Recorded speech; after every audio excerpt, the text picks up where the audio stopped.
Funny Car is up now, and we look at the standings with Robert Height sitting number 1 and Ashley down there in 8th place. Only 15 cars here. Everybody's going to qualify, but some big names on the bottom half, including Del Worsham, Tony Pedregon, who's on the line right now, Matt Hagan, Cruz Pedregon. Paul Lee's in the 15th spot.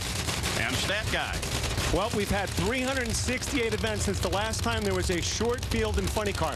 368 races. The last time was 17 years ago at Brainerd. The guy who got the bye run was that guy's brother, Cruz Pedregon. It's a sad stat when you think about it, but I had to actually look it up.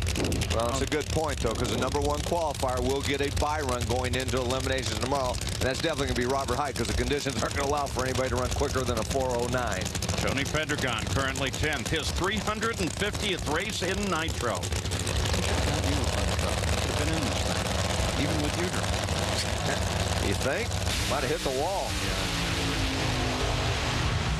Whoa! That made a move. Wow.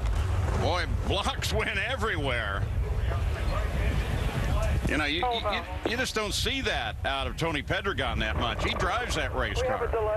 Yeah, Tony Pedregon's one of the best drivers out there. And I got to believe, I mean, watch how hard that thing makes a move. I mean, very, very quick. Now, he did get out of the groove right there. But, man, that thing really made a right turn.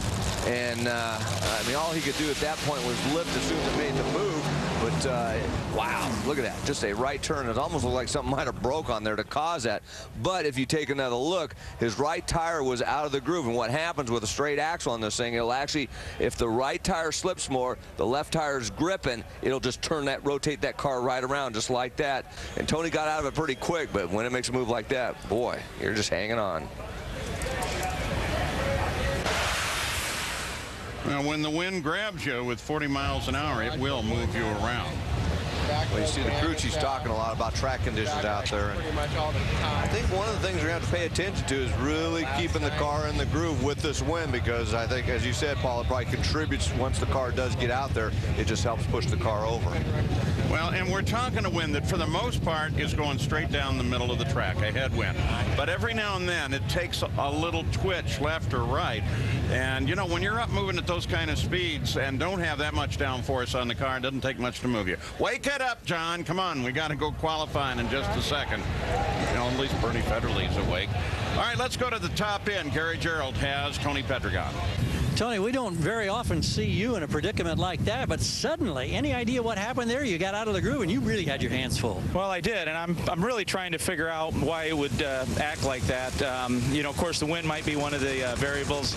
We're throwing, I mean, we knew it would do something. I almost thought it would get the tires loose because we were more aggressive. We didn't feel any point that we needed to come and run another 24 or another 19 like we qualified. We have a low cloud cover, but I've noticed now that I'm thinking about it, the last 2 runs, the steering is just kind of pushing to the left. So I'm going to ask him to check the preload, you know, maybe in some other things with the chassis, because maybe something's a little bit off. But, you know, just when you think you've got all the experience you need and you can manhandle these cars, it'll throw something at you, because they still make a lot of power.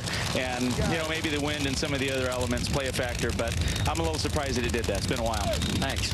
And when Tony talks about the preload, that's on the chassis. You want the left front and the right rear to be just a little bit heavy, so when the engine torques, it wants to twist the chassis to the right, and that having that right rear a little bit heavy offsets that so that the car goes straight. If that is off and the right rear is light, boy, that car's going to do everything but go straight.